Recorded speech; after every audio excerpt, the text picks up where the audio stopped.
Good morning, Cancer. I wanted to go ahead and do yours earlier today, so I decided to get it done. And I did the whatever falls kind of spread again, where basically I shuffled your cards 3 times, and anything that came out and everything that came out, as long as it flipped completely over, I used in your reading. There was no set amount of cards, there was no set positions. I just kind of went with it and was kind of just going over present situations and current energies or whatever needed to come through. And for you guys, I actually pulled the first card was the Tower reverse, which it could have been worse, I suppose. It could have been upright. So the way I got this, because like I said, this was your very first card, and I needed to take into consideration what was surrounding the card as well. But basically, and like I said, there's different storylines here. This is a general reading for Cancer.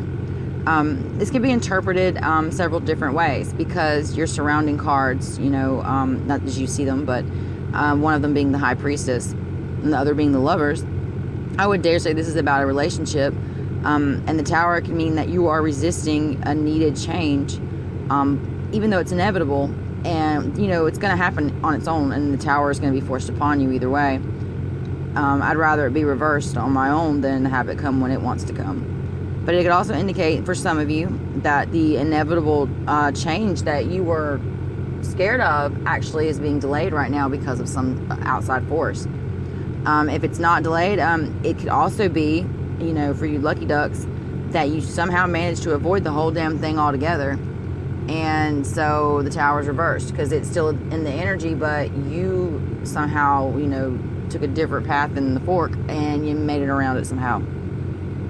Like I said, the next card I got for you is the High Priestess, and I do feel that you are well aware of the huge amount of potential your relationship has, but yet you're not putting in any extra effort because your partner isn't, and you're drifting apart.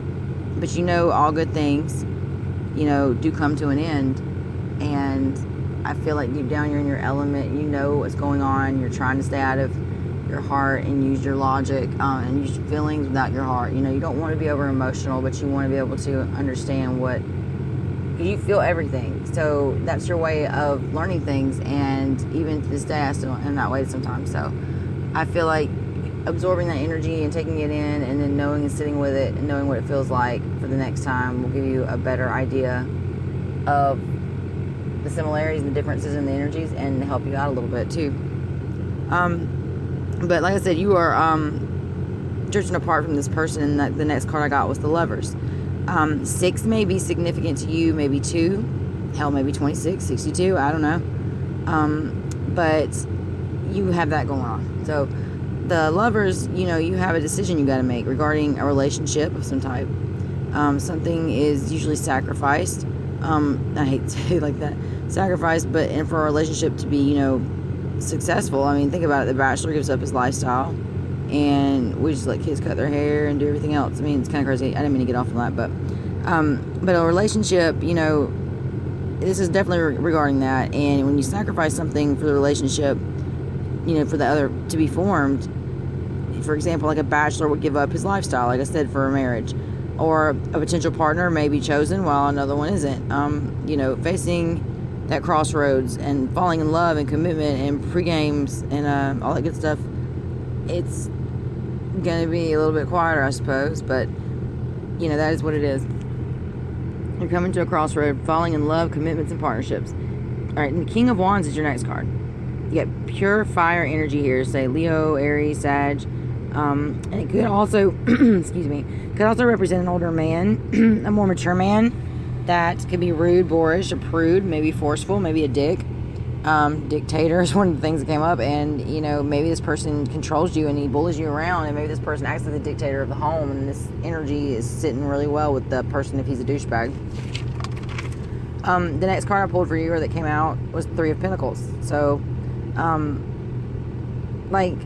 if you have to look at it this way, I guess it'll be like this. So if you start studying ways to keep up with them now, would you be able to keep up with them now? That's that. Alright. I'm having a conversation at the same time, guys. Sorry, y'all. Alright. 8 Swords. So we got 10 of Swords reversed for the next card. That is the situation you're in, and it's not going to be done anytime soon. Not if you don't end it. I mean, naturally, you're supposed to do it. And that's the ending of that cycle. And, it's important. What is that? All right. The next is the Star. I feel like you are hopeful for change. You kept your faith. You feel inspired from time to time with that creative energy that you possess, and you have a renewed sense of direction. Maybe you feel like, even though some things aren't the way you want them, you have that hope. You do have that High Priestess card. You do know there's something better, that when you give up this, you have something better waiting for you, but you are trying to see about this person and give them a fair shot because you do care. The next card I pulled for you was the Emperor. That's Aries Taurus energy, and that person, I feel like that person's getting colder. If it's not you, it's the other person, but it's getting colder and further away from reality the longer y'all wait to tell that person they need to check back in with you. I don't know why I feel like saying that. Sorry, guys. All right, then last card, the Page of Wands. That's the spying energy. So if someone's either spying on you, or you're spying on them, or you're both freaking spying on each other, and it's not helping the trust situation here at all, is it, guys? But I do understand sometimes you gotta get those affirmations from somewhere, or like, what are you even trying attempting anymore once you pass that line with somebody? So it is what it is. But I'm about to go get breakfast, so I'm not delusional anymore. I'm gonna talk to enough people randomly, and y'all have a wonderful day.